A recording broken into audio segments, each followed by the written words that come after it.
자, 수요일 강의 시작하겠습니다. 안녕하세요. 자, 오늘부터 이제 간평 최종 정리죠. 4회 동안 진행되는데 수요일, 금요일 이렇게 오전, 오후 연강이고 첫 번째 진행은 일단 이 쟁점 정리. 필기노트. 이걸 통해서 또 주요 쟁점을 정리를 하겠습니다. 시험에 출제되는 내용 위주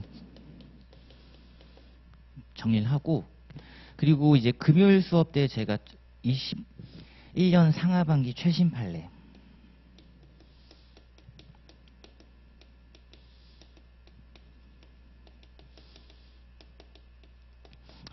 이걸 제공해 드릴게요. 해서 순서는 일단 쟁점 정리를 통해서 쭉 한번 살펴보고, 민총물건 살펴보고, 그리고 21년 상하반기 최신 판례 중에 민총물건 주요 쟁점 어디서 나왔는가, 그걸 포커스로 해가지고 다시 한번 재정리를 해볼게요.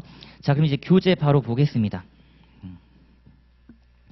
우리 조교분이 예전에 정리를 했는데 제가 조금 더 보기 편하도록 정리를 했어요. 그래서 3페이지부터 바로 가보겠습니다. 자, 쟁점, 이제 민법 총칙 01번 법원이죠.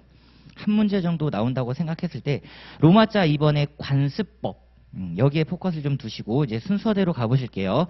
자, 로마자 1번 일단 법원의 관습법 있는 내용이고, 첫 번째가 법률이다. 당연히 재판규범 첫 번째로 법률인데, 여기서 말하는 법률은 첫 번째 형식적 의미의 법률, 그러니까 법률이라는 이름을 달고 있는 것들이죠. 그리고 국회가 말하는 민법 말하는 겁니다.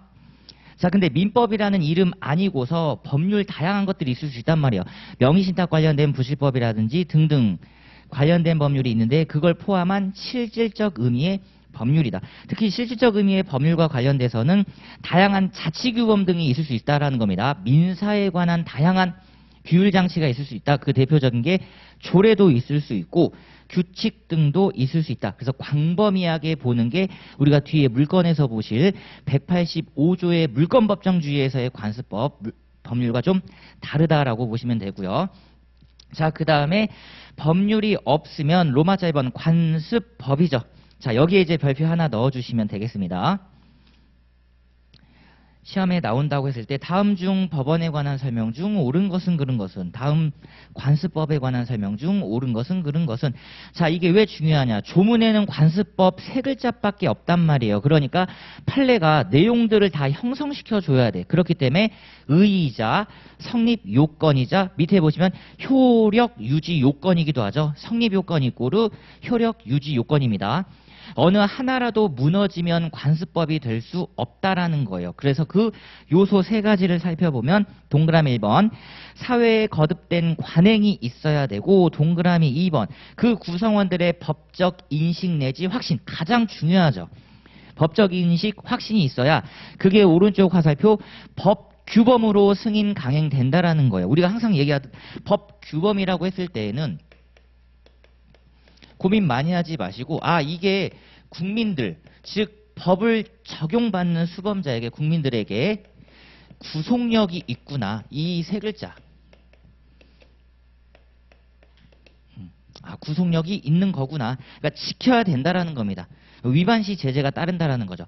자, 그리고 동그라미 3번 플러스 알파 요건으로서 헌법을 최상위 규범으로 해야 되고 정당성, 합리성을 갖춰야 된다. 결국 동그라미 3번은 법질서에 부합해야 된다. 관습법이라 하더라도요, 헌법이라든지 이 헌법에 위임을 받은 법률, 이 테두리 내에서만 움직일 수 있는 거죠. 눈에 보이지도 않는 관습법이 헌법과 법률 밖에서 존재한다? 이미 얘는 관습법, 법이라는 단어를 쓸 수가 없다라는 겁니다. 대한민국 국민이 아닌 거죠. 헌법을 벗어난다고 한다면. 자, 그 다음에 이제 성립 시기에 대해서는 논의하고 있진 않지만, 즉 법조문에는 없지만, 일단 법원이 권으로 확인을 하면 법적 확신이 있던 대로 소급합니다. 즉 판례가 법적 확신시로 소급한다, 명확하게 얘기는 하진 않고요. 다만 밑에 따라 당해 사건에는 소급 적용을 시켜주는 거죠. 아, 이것만 봐도 당해 사건에 한해서는 확실하게 소급을 시켜주는구나, 이런 느낌이에요. 분명 여기서 분쟁이 터졌을 거고, 그리고 나서 법원에 들어왔을 건데, 지금 이 법원에서 규율하는 법률이 없단 말이에요. 그러니까 관습법이 논의가 됐겠죠. 관습법이 논의가 된다고 했을 때 법원이 여기서 이제 확인을 빡 해준다. 그럼 보세요. 지금 시기가 1번 분쟁 두 번째 법원 확인인데 여기부터 장례적으로 적용을 시킨다 그러면 당연히 이게 원칙인 건데 야 그럼 얘는 지금 분쟁은 이미 여기서 발생됐잖아. 이 사건까지는 적용을 시켜서 다시 판단을 이제 해야 되는 거 아니겠니? 판례가 이것만 얘기를 해주셨다라는 겁니다. 다시 한번 법적 확신이 있던 대로 소급하고 따라서 당해 사건에는 소급 적용을 시킨다. 다만 효과에서 성문법과의 관계에 대등적 효력설 X입니다. 우리가 없으면이라고 했기 때문에 대등적 효력설 말고 보충적 효력설이요. 응당 법률이 존재한다 그러면 그 법률을 우선 적용시켜야 되는 것이고 그 법률이 없을 때 관습법 논의로 들어가서 보충적 적용하고 그 대표적인 판례가 바로 밑에 가정의례 준칙 사건입니다. 가정의례 준칙 사건에서 여루적, 보충적이라는 단어를 썼죠. 여루적이란 말 하나 써두셔도 돼요. 지금은 잘 안 쓰는 표현. 열세다, 뒤다, 여루적. 요즘 보충적이라는 단어를 조금 더 많이 쓴다고 보시면 됩니다. 자, 그래서 이제 검토 라인 보시면 우리가 물권법에서 보실 건데 대부분 이제 물권법 영역이죠. 명임 방법. 그렇죠. 공시 방법 중에 하나. 그다음에 관습법상 법정지상권 역시 A급 쟁점이고 뒤에 분묘기지권 최신 판례가 다시 한번 분묘기지권 관습법이다 확인을 했기 때문에 아마 이제 금요일 상하반기 최신 판례 자료로 다시 한번 확인을 하실 수 있을 거예요. 자, 그리고 분재 청구권입니다. 근데 사실 이제는 분재 청구권이라는 건 없죠. 예를 들면 분재 청구권은 그거예요. 자식들이 부모님이 돌아가셨을 때 재산을 분배받는 권리예요. 예전에는 장남이 2분의 1을 다 가져가고 그 다음 아래에 있는 차남, 차녀들이 그 2분의 1에서 또 반을 가져가요. 계속 기하급수적으로 줄어버리죠. n승 단위로 줄어듭니다. 지금은 안 돼요. 자녀들 다 고르게 균등하게 분배를 받습니다. 따라서 밑에 보시면 단 이거죠. 지금은 성문법이 발달되어 있기 때문에 점차 축소입니다. 축소에 키워드를 좀 두셨으면 좋겠어요. 확대되는 건 아니다. 관습법은. 그러니까 관습법의 바람직한 역할은 법원이 확인을 하잖아요. 법원이 확인을 하기 때문에 법원 입장에서는 관습법은 최대한 없으면 좋겠다. 그걸 우리가 직접적으로 확인을 해야 되는데 우리도 사람인지라 그게 법적 인식 확신을 과연 우리가 판단할 수 있겠는가. 이분들도 의아스럽기 때문에 웬만하면 법률로 좀 만들어 주시라 해서 지금 이제 민법에서는 분재 청구권이란 말이 아니라 자녀들은 균등하게 받아가시고 배우자분은 1.5배 더 받아가시고 해서 다시 한번 성문법 발달에 따라 점차 축소입니다. 축소. 이게 객관식으로 나왔을 때 좀 어려운 질문이에요. 순수한 이론적 문제이기 때문에 다음 중 관습법에 관한 설명 중 옳은 것은 그런 것은 했을 때 1번에 성문법의 발달과 함께 관습법 역시 그 역할이 확대되고 있다. 이러면 틀려요. 얘는 축소가 바람직입니다. 대부분 이제 물권법 영역에서 새로운 법률들이 만들어지고 있죠. 자, 그 다음에 당구장 표시 이 판례 이제 하나 확인해 볼게요. 자, 1번 종중의 구성원 판례. 자, 종래에는 남성 한정이라고 했다. 자, 근데 현재는 헌법을 최상위 법규로 해서 남녀 평등권 위반이란 말이에요. 그렇기 때문에 키워드가 뭐냐? 성년입니다. 여기에 키워드 하나 주시고요. 성년. 그러니까 미성년은 당연히 될 수가 없고 성년, 남녀, 당연 구성원, 당연. 성년, 당연. 자, 그리고 더 중요한 게 아직은 조리에 머물렀다라는 점. 아직은 조리에 머물렀다라는 점입니다. 관습법까지는 아직 되진 않았대요. 자, 그리고 그와 유사한 판례로서 2번이 제사 주재자 판례입니다. 이제 부모님이 돌아가셨을 때 제사를 과연 누가 주재하는가? 우리 사극으로 치면 종묘사직을 누가 주관하는가? 왕만이 주관할 수 있단 말이에요. 바로 그거 얘기하는 거다. 근데 예전에는 종래, 장자. 그쵸. 항상 남성 한정. 장자 승계 원칙. 자, 근데 현재는 그런 거 없다. 협의가 1번입니다. 협의. 협의 1번이에요.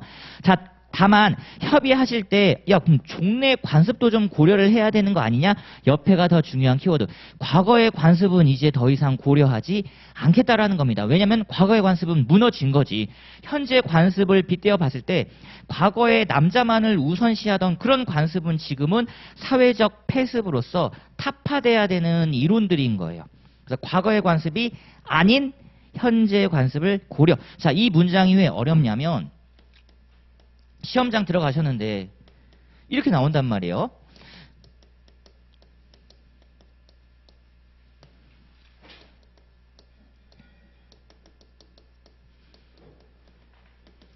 그러니까 우리가 일반적으로 생각할 때 뭔가 고르게 야 두루두루 고려하자 이런 느낌이에요. 네 생각도 한번 검토해보고 얘 생각도 검토해볼게. 그러면 야 과거의 관습도 좋은 거 아니냐?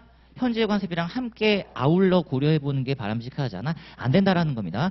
과거의 관습뿐만 아니라 이 단어가 틀렸죠. 과거의 관습 아니랍니다. 아니라. 어려운 문장이에요. 어려운 문장. 지금 3페이지 보고 있습니다. 교재. 여기까지 잘 확인하시고 그리고 위로 다시 올라가시면 로마자 3번에 조리 있죠. 조리는 경험칙, 신의칙 다양한 말들도 있을 수 있기 때문에 기억 잘 해주시고 자 그 다음 넘어가시면 쟁점 02번에 신의성실의 원칙입니다.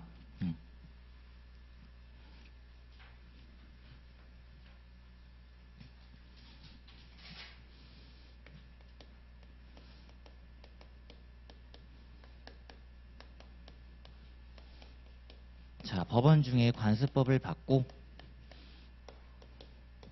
그리고 시험장 들어가셨을 때 틀릴 수 있는 구간이 바로 이쪽 구간이라고 보시면 돼요. 지난 시간부터 누누이 말씀드렸다시피 결국 판례 암기 싸움이죠. 신의칙이 가지고 있는 일반 이론적인 내용 얘부터 시작해서 이게 구체화된 파생원칙 그에 따른 판례 정리가 핵심이기 때문에 얘도 중요하고 얘도 중요합니다. 그래서 교재를 한번 보실게요. 4페이지. 자, 로마자 1번 보시면 의의다. 추상적인 법규범이다. 추상적이 중요하고 추상적임에도 불구하고 민법 2조에 덩그러니 규정되어 있기 때문에 법규범이에요. 다시 한번 법규범이란 말은 뭐다? 구속력이 있습니다. 구속력이 있는데 어떤 구속력이 있느냐? 밑에 보시면 강행 규정이죠. 이게 핵심이에요. 강행 규정. 그러니까 위에 재판규범인 건 당연하다. 대법원이 어떤 결정을 내릴 때 판결을 내릴 때 당연히 재판규범으로 활용합니다. 야 민법 2조 시의칙을 봤더니 너 그러면 안 됐다. 근데 그걸 강행적으로 규정하죠. 법규범 중에서도 강행 규정이란 말은 당사자의 의사표시로 배제할 수 없습니다. 인간이 인간이어야 되지 너가 동물일 순 없다. 그래서 다음으로 중요한 키워드가 법원이 직권으로 판단한다죠. 강행, 직권, 짝꿍들. 일단 이한지문 정답 확률 높고 그 다음으로 이제 로마자 2번 그렇다면 이러한 추상적 법규범인 신의칙이 가지고 있는 기능은 뭐냐? 너무 추상적이다. 그래서 그걸 가지고 권리와 의무를 한번 창설 만들어 보겠다. 창설이죠. 옆에 EX 한번 봐보세요. 우리가 평소에 자주 들었던 단어들.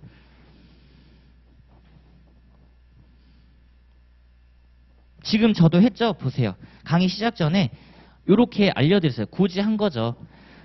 수요일, 금요일, 4회에 걸쳐서 쟁점 정리 필기 노트를 통해서 주요 쟁점 위주로 정리할 거고요.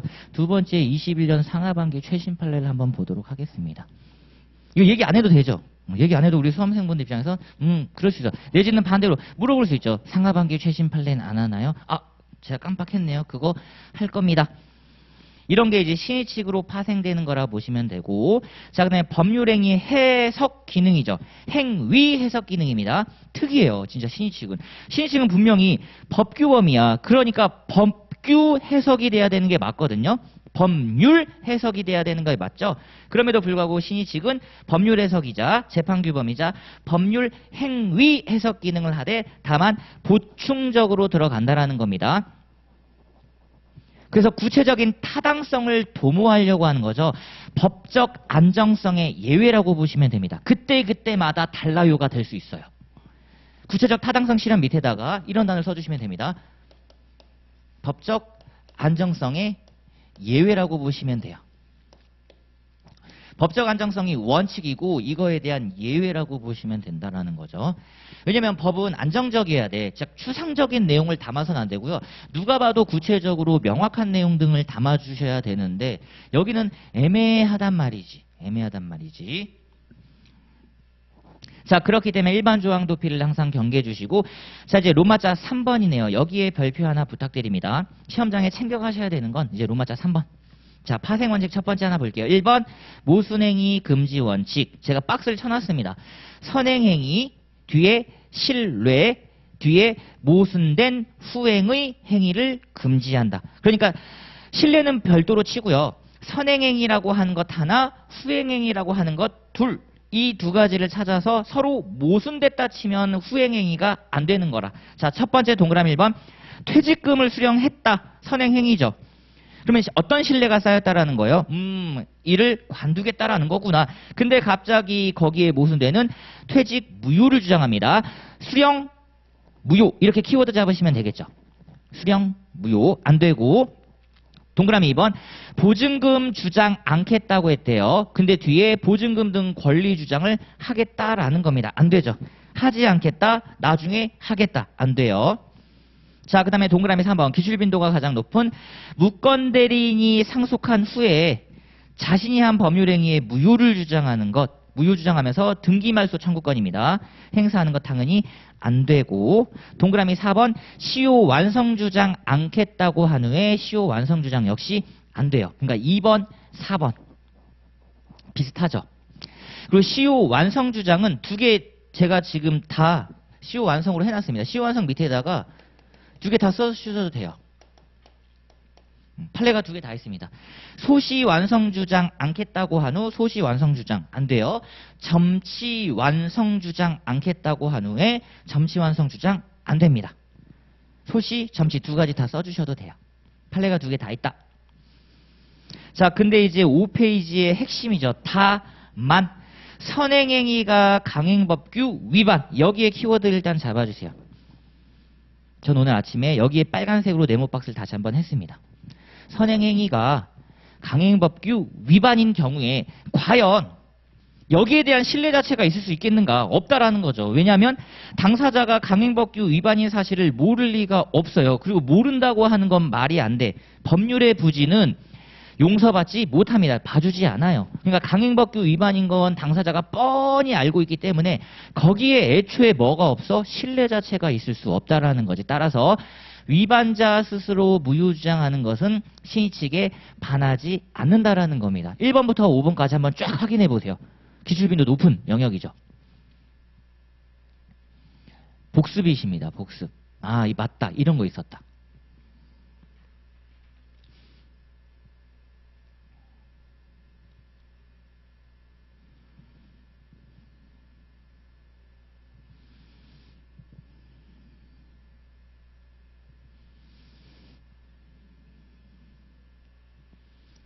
사실관계들만 하나씩 알아두시면 되죠. 미성년자 키워드 잡고 의사무능력자 키워드 잡고 투자수익보장약정 키워드 잡고 국토계획법상 허가 키워드 잡고요.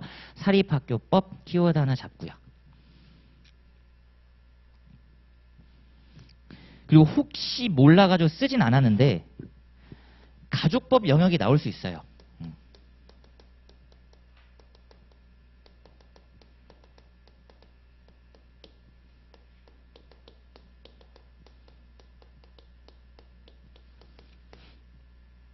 다른 영역을 봤더니 요즘 이제 가족법 영역을 민법 총칙은 모든 내용을 아우르다 보니까요. 은근슬쩍 한 지문씩 내더라고요. 다만 이제 이걸로 정답을 가르진 않죠. 좀 영역이 확대됐다 보니까. 상속 개시 전에 상속을 포기했단 말이에요. 그 후에 다시 상속권 주장하는 거 괜찮다랍니다. 요 정도 확인해 두시고.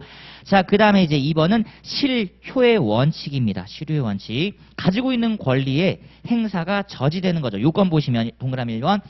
상당 기간 가지고 있던 권리를 행사하지 않을 것. 그렇다면 상당 기간이란 건 어떻게 판단해야 되느냐. 자, 밑에 보시면 개별적, 구체적 검토. 자, 구체적의 표현 또 하나 나왔네요. 이게 신의칙의 특징.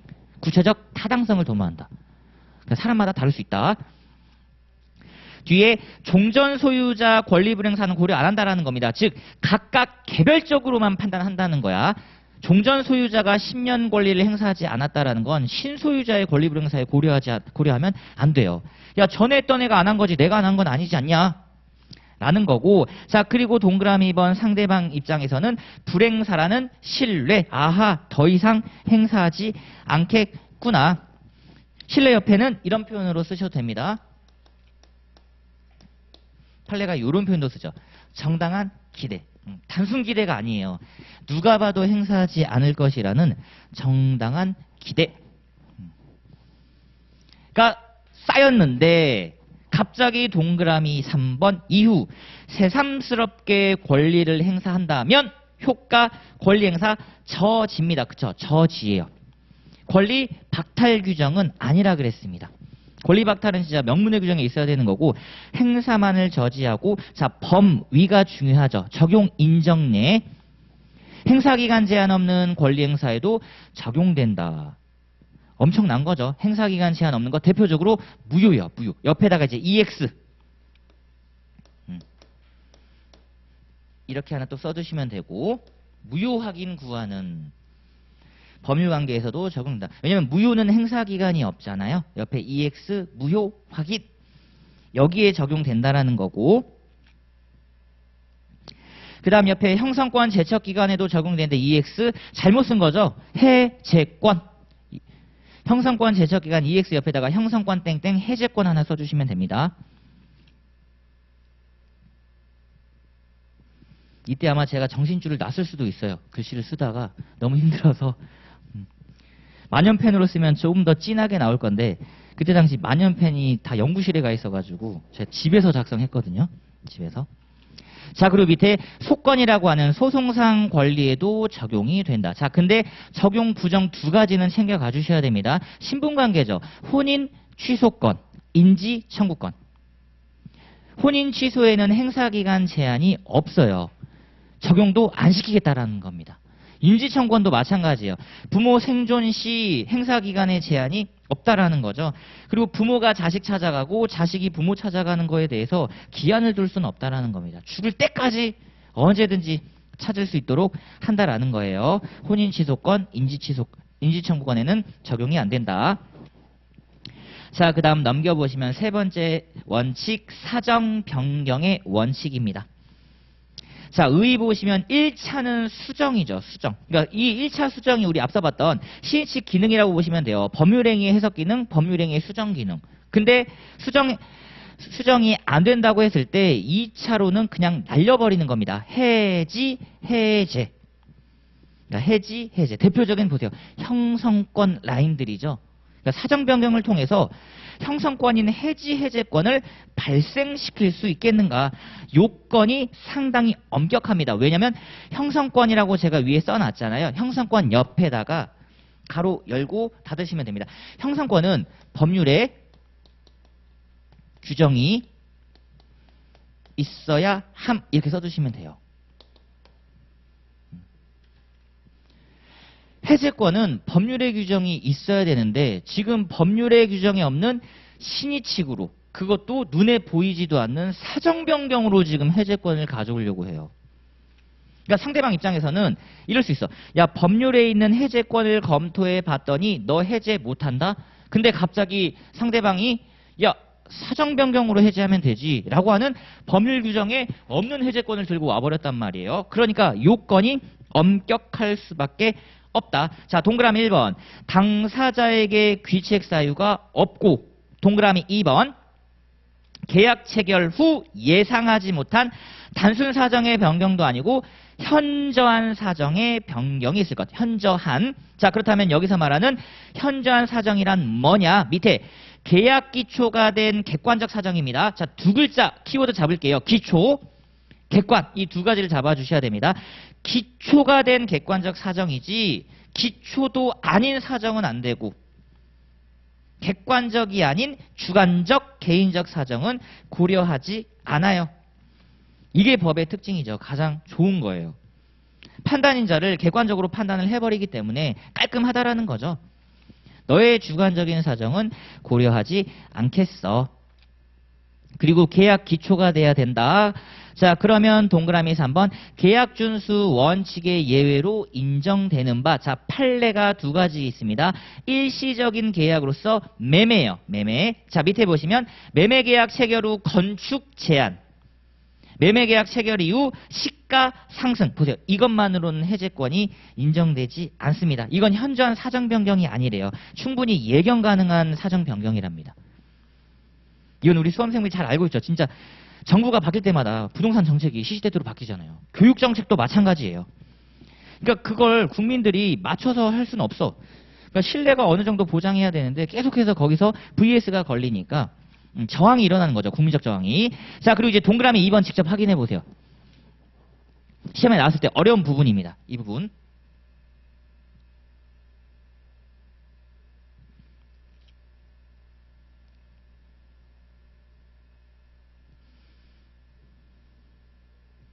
CF 단위 중요해요. 시험장 들어가셔서 교수님들께서 이 단어를 주냐 안 주냐에 따라 해지 인정과 해지 부정이 달라집니다. 특정 채무, 확정 채무라는 단어가 있다면 설령 위에 있는 이사가 사임했다 하더라도 해지는 안 돼요. 특정, 확정이기 때문에. 이미 100만 원이 확정됐어요. 그럼 100만 원 갚고 가셔야 돼.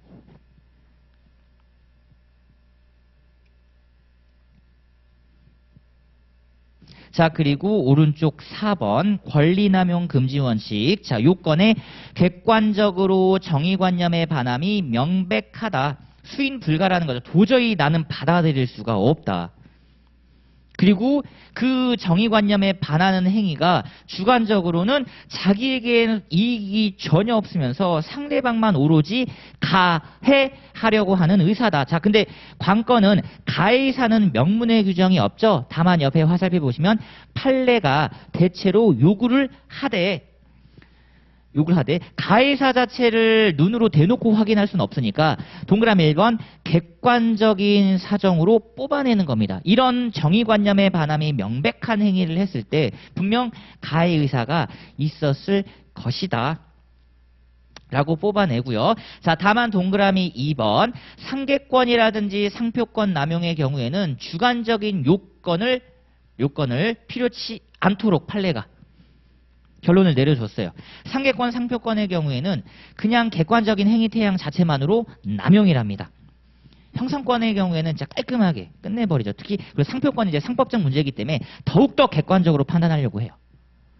자, 그럼 효과가 권리 행사 저지입니다. 또 박탈 이런 게 아니죠. 행사의 저지. 자, 다만 상대방에게 자 부당이득 또는 불법 행위에 따른 손해를 배상할 수 있음. 꼭 그렇다라는 게 아니라 부당이득 불법행위가 문제될 순 있다. 권리남용이라 하더라도 상대방은 차임 등 부당이득 불법행위는 나온다라는 겁니다. 밑에 빈 공간에 그림 다시 한번 그려볼까요? 이해도를 높이기 위해서 제가 객관식 문 풀 때도 알려드렸던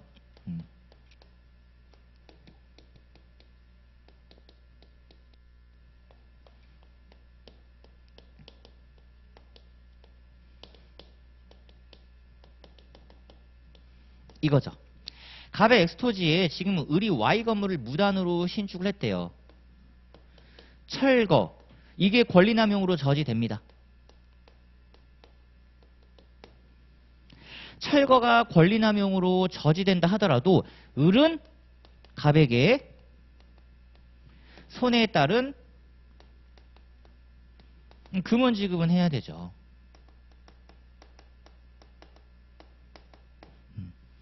어쨌든 부당이득하고 있는 건 맞죠. 그리고 무단신축이기 때문에 불법행위라는 사실에는 변함이 없습니다.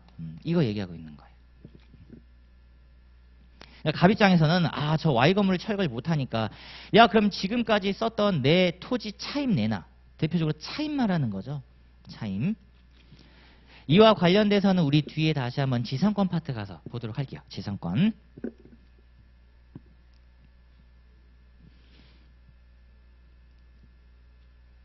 자, 그 다음에 이제 적용 보시면 신의칙과 중복 적용되며, 그러니까 신의칙이랑 권리남용이랑 별 구별을 안 해요. 권리남용의 반함으로 신의칙에 위반된다. 이런 표현을 많이 쓰죠. 권리가 남용되었기 때문에 신의칙에 위반된다. 그리고 무엇보다 항변권에 대부분 많이 적용됩니다.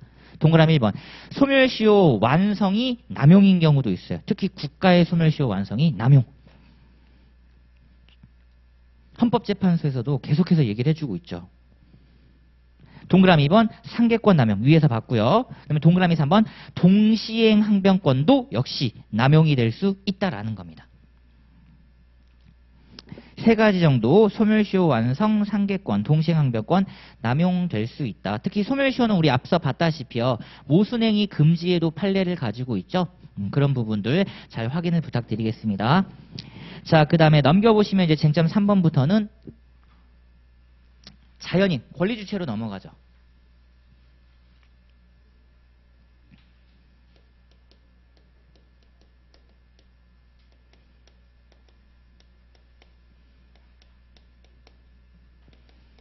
자, 그 중에 첫 번째, 태아.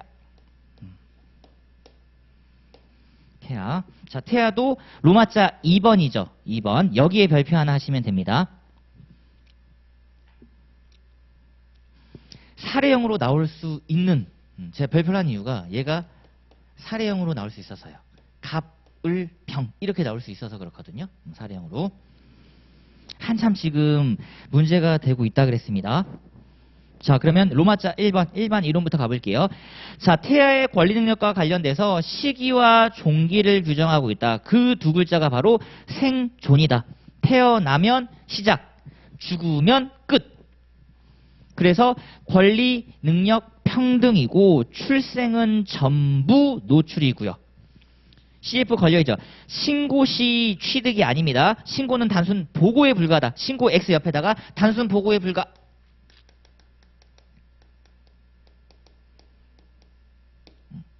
단순 보고에 불과하다. 자, 그러면 로마자 2번입니다. 태아가 왜 문제되느냐. 태아도 아직은 사람은 아니지만 형성 중에, 생성 중에 있는 사람이기 때문에, 자이기 때문에 헌법에서 생명권 주체로 받아들여줘요. 그리고 그 헌법을 받들어 민법이 태아의 보호 규정을 뒀는데 두 가지가 붙었죠. 보호정책과 관련해서 모든 사항에서 보호를 해주겠다. 일반적 보호주의 X입니다. 이걸 채택을 안 했고 일반인들과는 비교해서 중요사항만 개별적으로 보호를 해주겠다라고 해서 개별적 보호주의를 채택했다라는 겁니다. 자, 그렇다면 그 개별적 보호주의의 내용으로서 생명권과 좀 밀접 관련성이 있는 부분이겠죠. 동그라미 1번 불법행위에 따른 손해배상 청구권에서 태아의 권리 능력을 인정하고요. 동그라미 2번 상속, 대습 상속 등에서 권리 능력을 인정해주고 동그라미 3번 유증입니다. 뒤에 보시면 징역계약은 X예요. 얘는 계약이기 때문에 계약 능력이 없죠. 태아는 계약 능력이 없다. 근데 유증 받는 능력은 있다. 그리고 동그라미 4번 인지도 조심하셔야 됩니다. 인지의 대상이죠. 객체로서의 보호인 거지. 밑에 CF 보시면 적극적인 인지청구권은 X입니다. 인지청구권 위에다가 이렇게 써주셔도 돼요. 적극적 인지청구권 X. 수동적 입장이에요. 인지를 당하는 입장이지 인지를 하는 입장은 돼서는 안 된다. 인지의 대상으로서 보호를 해주고 있는 것이지 태아가 적극적인 인지를 청구할 수 있는 권리는 없다라는 점. 자, 그리고 이제 견해 대립이 있고 판례로 결론이 내린 취득 시기죠. 핵심이 뭐다? 살아서 태어날 것을 정지 조건. 여기에 키워드를 잡으시면 됩니다. 살아서 태어날 것을 정지 조건. 으로 하여 문제 사건 시기까지 소급해서 취득하고 따라서 만약 모체 내에서 사산을 하면 어느 견해에 의하든 권리 능력은 X입니다. 줄 수가 없어요. 그래서 이거 보셨을 때 태아 사례형 보셨을 때 시험장 들어가셔서 꼭 보셔야 돼요.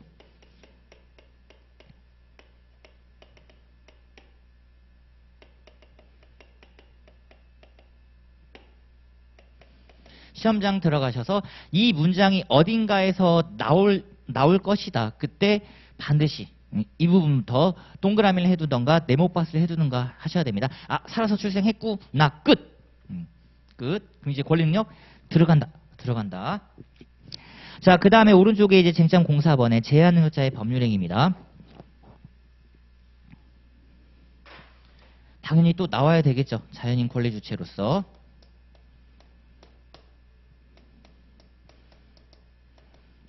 행위 능력이 필요하지만 우리 민법은 행위 능력을 규정한 게 아니라 제한 능력자를 규율하고 있고 역시 시험 출제 1순위. 자, 확인해 볼까요? 로마자 1번부터 봅니다.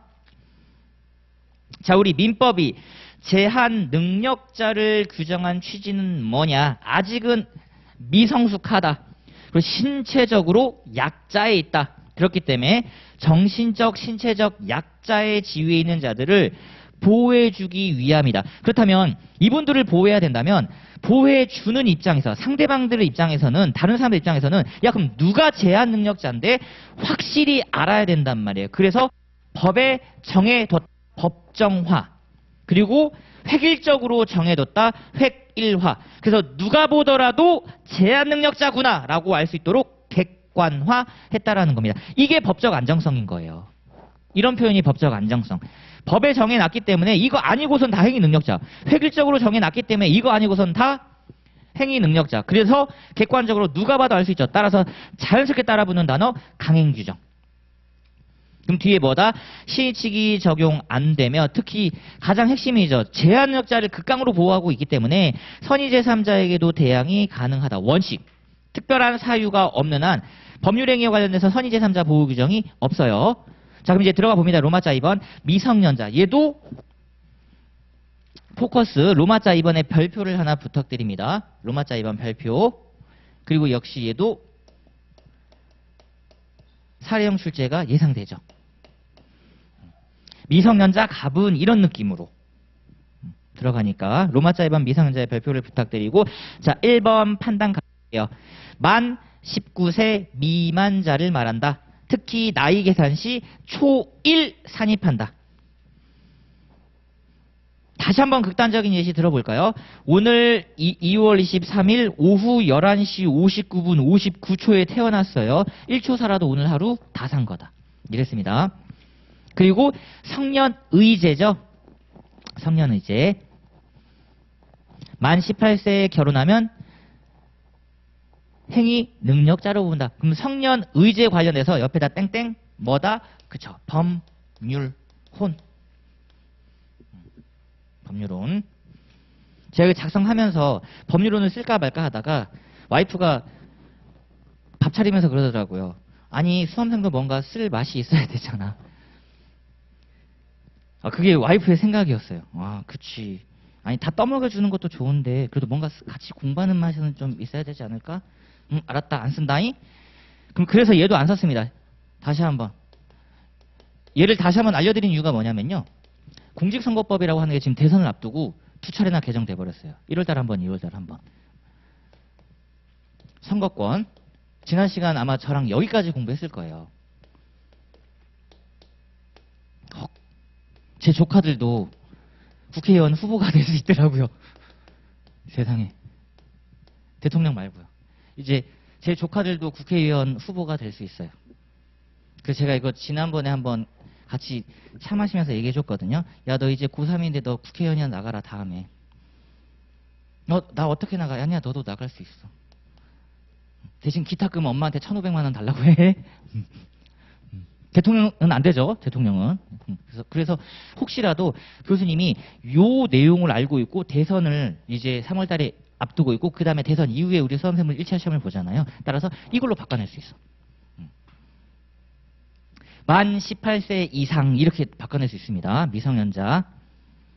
기억 잘 해주시고. 자, 그 다음에 2번의 범위. 시험 출제 포커스는 역시 여기에 있다. 자, 원칙 단독 불가입니다. 법정 대리인 동의를 받아야 하며 위반 시 취소할 수 있다라는 거죠. 그럼 이제 밑에 빈 공간 하나 마련해 놨죠.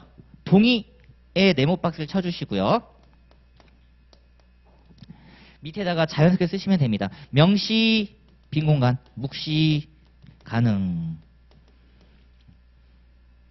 아는 내용인데도 불구하고 항상 동의, 허락 이런 거 나오면 묵시 가능이잖아요. 상대방이 주장 증명해야 된다. 미성년자는 그냥 가만히 있으시면 되고요. 미성년자야 너 법정 대리인 동의 받았잖아 라고 상대방이 적극적으로 주장 증명해야 된다.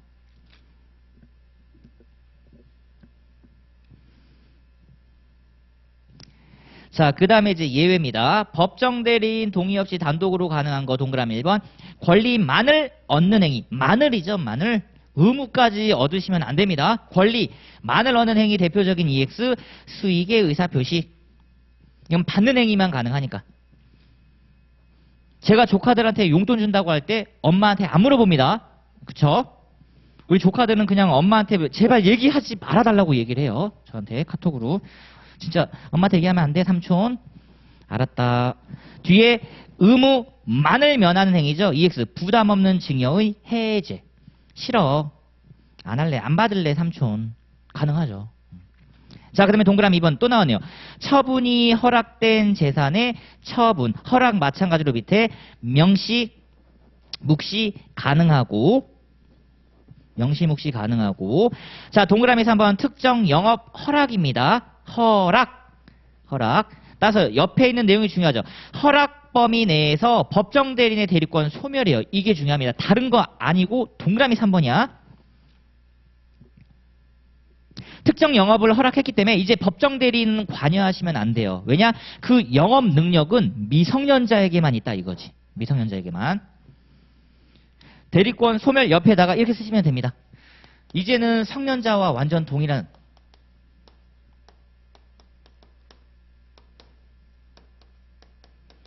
이 단어 때문에 그러죠. 성년자와 동일 이 단어만 써주셔도 돼요. 그러니까 성년자가 된 거야. 그러니까 법정 대리인이라는 게 나와서는 안 된다라는 거지. 자, 그 다음에 이제 동그라미 2번, 3번과 관련해서 화살표 부분이 있죠. 자, 천천히 한번 읽어보세요. 이런 게 왜 어렵냐.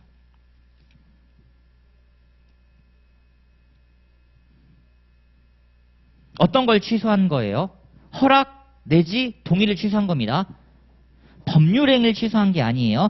다시 한번 우리 위에 로마자 1번 제한능력자 취지에 로마자 1번 제한능력자 취지에 선의 제3자에게도 대항 가능 이 부분 한번 보세요.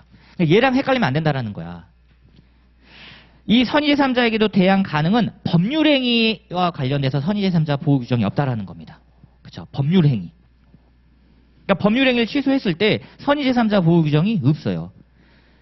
그러니까 로마자 2번에 다시 한번 허락 동의 취소죠. 어떤 걸 취소 안 했다고요? 법률 행위를 취소한 게 아니라는 겁니다. 허락 내지 동의를 취소할 수 있지만 선의 제3자에게 대항 불가는 허락 동의의 선의 제3자 보호 규정이지 법률 행위 취소의 선의 제3자 보호 규정이 아니다. 오해하면 안 되고요. 그래서 제가 포커스를 드렸습니다. 허락 내지 동의 취소다. 바꿔내면 어렵습니다. 제한능력자가 법률행위를 취소할 수 있지만 선의 제3자에게 대항할 수 없다. 땡이에요. 맞죠? X다. 자, 그 다음 동그라미 4번 대리 가능하고 유언 가능하고 근로계약 단독 체결 가능하다. 특히 유언은 혹시 교수님들께서 나이 낼 수도 있거든요. 만 17세. 만 17세.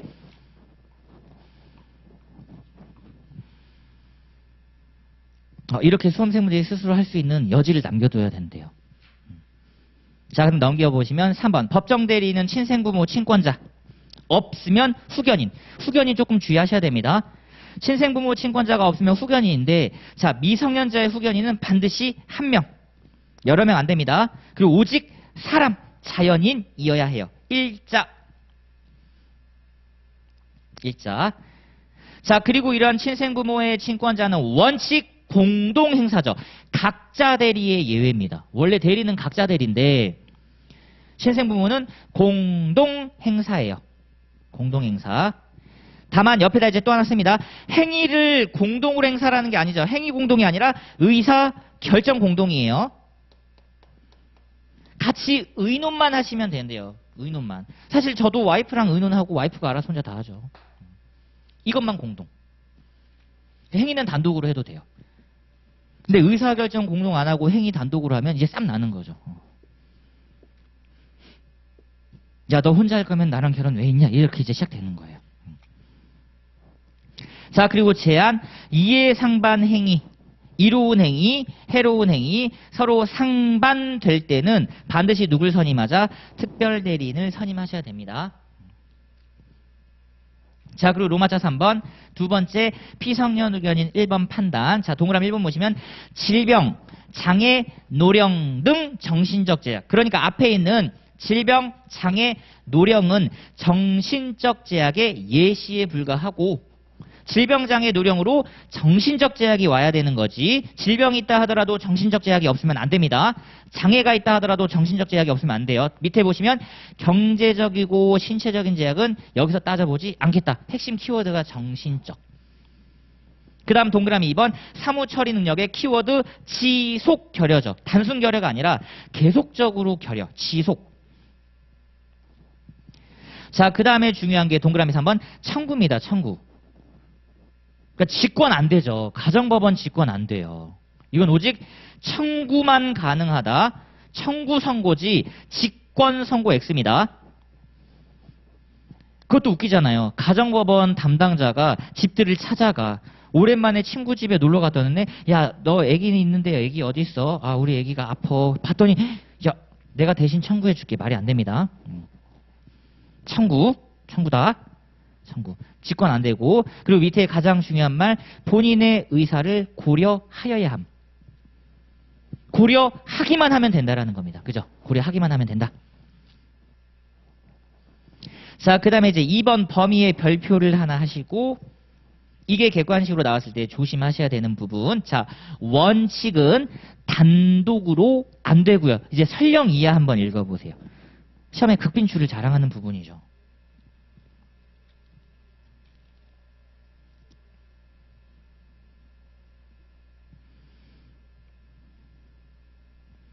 이유가 뭐예요? 법정 대리인에게는 동의권이 없음이야. 법정 대리인에게 동의권이 없기 때문에 동의 자체를 했다 하더라도 그건 의미가 없고 여전히 취소 가능하다. 기억 잘 해주시고.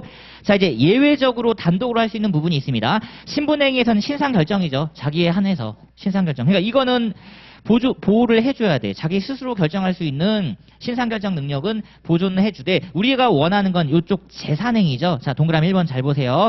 가정법원이 지정해준 행위는 당연히 가능하고 이제 동그라미 2번 여기 있다. 일상생활에 필요한 용품을 구매하고 제가 항상 여기에 키워드를 드리죠. 하고 엔드 요건이에요. 구매하거나 안 돼요. 대가가 과도하지 않은 경우라야 한다. 이 두 가지 요건을 다 갖추셔야 됩니다. 일상생활에 필요한 용품을 구매하긴 했는데 그 대가가 엄청나게 과도하대요. 안 돼요. 단독 불가. 구매하고 하거나 X. 시험장 가셔서 뒷부분 중간 부분을 잘 보셔야 돼요. 다른 영역에서도 구매하거나 이렇게 나와요. 그 부분만 좀 조심해 주시고. 자, 그럼 이제 3번 법정 대리인을 선임하는데 성년 후견인이 직권 강제 선임되죠. 직권 강제입니다. 직권 강제. 그러니까 무조건 선임해야 돼요. 자, 이제 아시겠죠? 자, 다시 한번 1번에 판단의 동그라미 3번 청구 보세요. 그쵸? 청구는 오직 청구만이 가능하다. 직권 선고 안 된다. 자, 근데 3번 법정 대리는요. 여기에 직권이 들어왔죠? 여기에 직권이. 성년 후견인을 직권으로 선임해야 되는 거고 그러면 이걸 굳이 공식화시키면 혹시 시험장 가서 헷갈리지 않아야 되니까 얘는 청구. 그래서 선고가 됐다. 그럼 이제 가정법원이 성년 후견인이 나오시겠죠. 성년 후견인. 얘는 직권 강제. 이런 얘기예요. 항상 두어야 한답니다. 조문 자체가 진짜 이렇게 돼 있어요. 두어야 한다.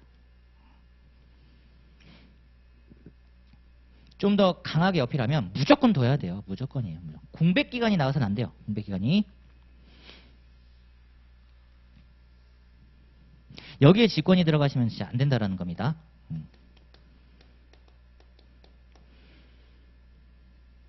단어 하나 가지고 교수님들이 이런 장난을 많이 치죠. 그리고 보세요.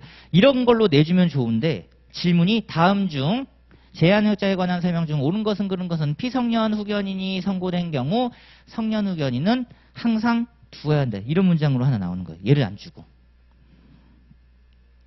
맞는 지문으로 통과하셔야 돼요. 맞는 지문으로. 자, 그 다음 밑에 보시면 얘가 또 특이하다. 법인 여러 명 가능. 미성년자와는 확실히 클래스가 다르죠. 법인도 가능하고요. 여러 명도 가능하다라는 게 누구와 달라? 미성년자와 달라. 자, 그 다음에 11페이지 로마자 4번입니다. 피안정 후견인의 1번 판단 능력. 다시 한번 동그라미 1번 질병, 장애, 노령 등 정신적 제약. 동그라미 2번 여기는 사무처리 능력의 부족입니다. 부족. 마찬가지로 동그라미 3번에 청구. 그래서 가정법원이 선고하되 마찬가지로 본인 의사를 고려하여야 한다. 자, 그리고 이제 2번 범위. 얘가 살짝 피성년 후견인과 다릅니다. 원칙 보시면 가정법원에 법정대리인 동의받을 행위를 지정해 주는 거죠. 오히려 반대로. 다시 한번 가정법원이 피안정 후견인을 선임하면서 법정대리인 동의받을 행위를 1번, 2번, 3번, 4번, 5번, 6번, 7번 이렇게 정해줘요. 그러니까 1번부터 7번까지 행위에는 반드시 법정대리인 동의를 받아야 되는 거고, 만약 1번부터 7번까지 법정대리인 동의를 안 받으면 위반 시 취소 가능입니다. 그러면 반대 성론이 가능하죠. 예외 동그라미 1번. 가정법원이 지정해주지 않은 행위, 지정 외의 행위죠. 이건 단독으로 가능하는 거지. 동의 안 받아도 되니까. 가정법원 지정 외의 행위는 단독으로 가능하고요. 그리고 동그라미 2번도 마찬가지입니다. 그래서 여기에는 제가 플러스를 그냥 해놨어요. 구입하고 엔드 요건이니까. 구입 플러스 대가가 과도하지 않을 것. 그리고 3번 법정대리인 한정후견인 직권 강제 선임입니다. 밑에다가 마찬가지로 이렇게 써주셔도 돼요. 이제 법인 여러 명 됩니다. 법인 여러 명. 자, 그리고 로마자 5번에서는 피특정 후견인은 행위 능력자예요. 장래 대비죠. 그래서 따라서 이게 중요합니다. 본인 의사에 반하여 애초에 할 수가 없어요. 애초에 할 수가 없습니다. 본인 의사에 반하여 할 수 없다. 자, 그래서 밑에 빈 공간이 있는데 이 부분에 이제 내용 정리를 좀 해볼게요. 밑에다 CF. 자, 이 부분을 써보겠습니다.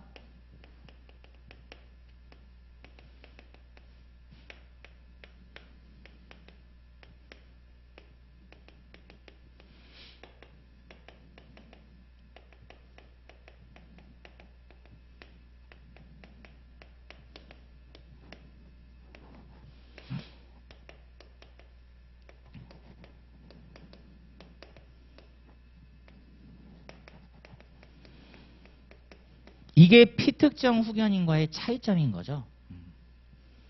그러니까 이런 게 의도적으로 문제를 만들어내는 거예요. 조문을 해석해서 꼬아내는 거죠. 피성년 후견인, 피안정 후견인, 본인 의사 고려하자. 피특정 후견인, 본인 의사에 반해 할 수 없다. 그 두 문장을 합쳐버린 겁니다. 피성년 후견인과 피안정 후견인은 본인 의사를 고려하기만 하면 본인 의사에 반하여도 선고가 가능한 거죠. 왜? 얘네들은 피특정 후견인이 아니니까. 그래서 밑에 이 부분을 잘 보셔야 돼요. 다른 영역에서 실제로 기술된 문장인데 수험생분들이 처음 본 문장일 거예요. 왜냐면 진짜 교수님들 기본서엔 이런 거 써져 있지 않지. 조문에도 써져 있지 않지. 그러면 야, 피성년 후견인과 피안정 후견인은 반대 성론을 내어놓은 거죠. 야, 본인 의사에 반하여도 가능하냐? 고민되는 거지. 가능하지. 왜? 고려만 하면 된다고 했잖아. 조문에 명확한 해석론을 펼쳐놨다라는 겁니다. 자, 그 다음에 넘겨보시면 창점 5번. 여기까지 보고 잠깐 쉴게요. 미성년자 라인이니까. 5번 바로 이제 상대방 보호책.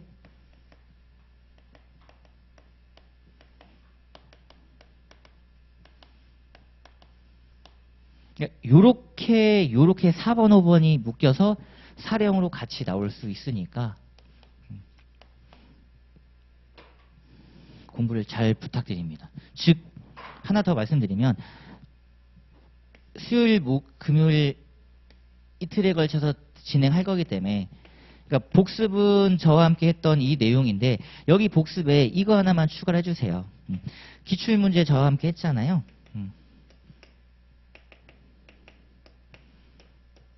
그래서 직접 눈으로 한번 확인해 보시는 겁니다. 쟁점 정리 노트를 통해서 21년 상하반기 최신 판례를 공부하고 나서 기출문제를 다시 한번 쑥 훑어보는 거예요. 눈에 익숙한 문장, 눈에 밟히는 문장, 뭔가 의아스럽고 갸우뚱하는 문장들이 있을 거예요. 그런 것만 다시 한번 또 확인을 부탁드린다는 거지. 완전 내 거 다 시켜야 되니까. 자, 보겠습니다. 쟁점 5번. 12페이지 로마자 1번. 일반 보호규정으로서 추인제도 뒤에서 보실 거고 제척기간제도 3년 10년짜리 있는 것도 뒤에서 보실 거고 자 우리가 봐야 되는 건 로마자 1번 특별보호규정 별표 한 개 부탁드립니다.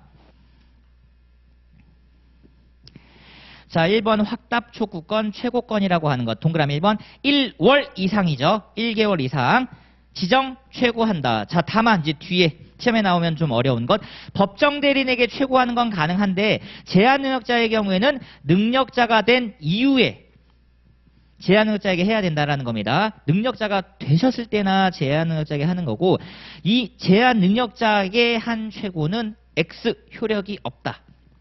그러니까 미성년자에게 최고해봤자 의미가 없어요. 그 미성년자가 능력자가 됐을 때. 자 그리고 동그라미 2번 상대방의 선악은 불문한다. 그렇죠. 상대방의 선악은 불문입니다. 아이가 왔을 때 일단 거래를 두고 그치 나 부모님한테 한번 물어볼게. 어머님 전화번호 좀 알려줄래? 라고 얘기하는 겁니다. 동그라미 3번 그리고 상대방 본인 측에서 확답을 바라지 않은 경우 자 발신주의 뒤에서 다시 한번 볼 거지만 바라지 않은 경우 발신주의 예외죠. 발신주의 예외. 오른쪽 원칙 추인간주. 추인간주. 옆에다가 확정 유효 이렇게 써두시면 됩니다.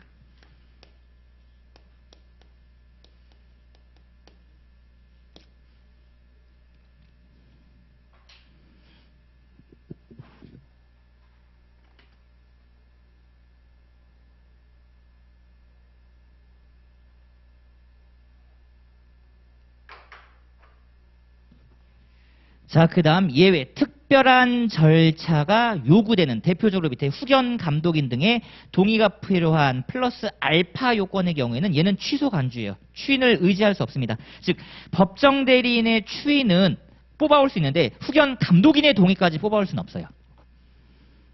자 그리고 이제 2번 선의 상대방의 계약 철회권 자 선의라고 해놨죠. 선의 따라서 동그라미 1번 선의 상대방만이 행사 가능하며 동그라미 2번 이게 차이점이네요. 제한 능력자에게도 행사가 가능하다. 그리고 3번 단독행위 거절권으로서 동그라미 1번 상대방의 선악불문 동그라미 2번 제한 능력자에게도 행사 가능하다 해서 오른쪽에 당구장 표시 도표로 정리를 해놨습니다. 마지막에 이거 한 번만 슉 보시면 될 것 같아요. 이런 도표는 제가 직접 그림을 그리려고 하다가 제가 가지고 있는 자료가 있어서 오려 붙였어요.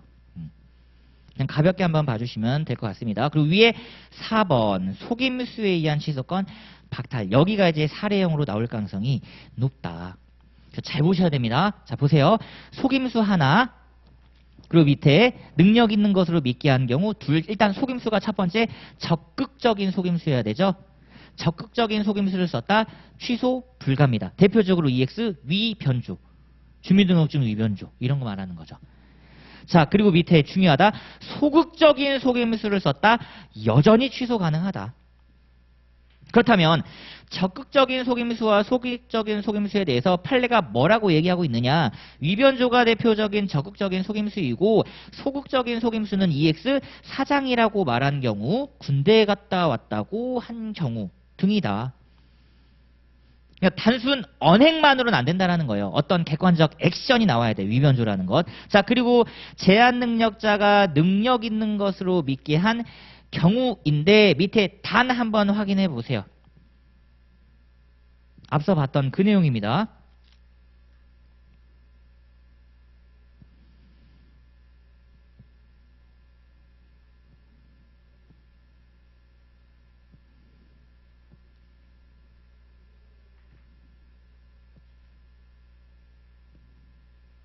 항상 단에 포커스를 잘 맞춰주시고 시험장에서도 이게 나올 거예요. 1번 피성년 후견인이 동의 있는 것으로 믿게 한 경우라도 성년 후견인에게는 동의권이 없기 때문에 여전히 취소 가능하다. 이제 다음 달에 1차 전범위가 있죠.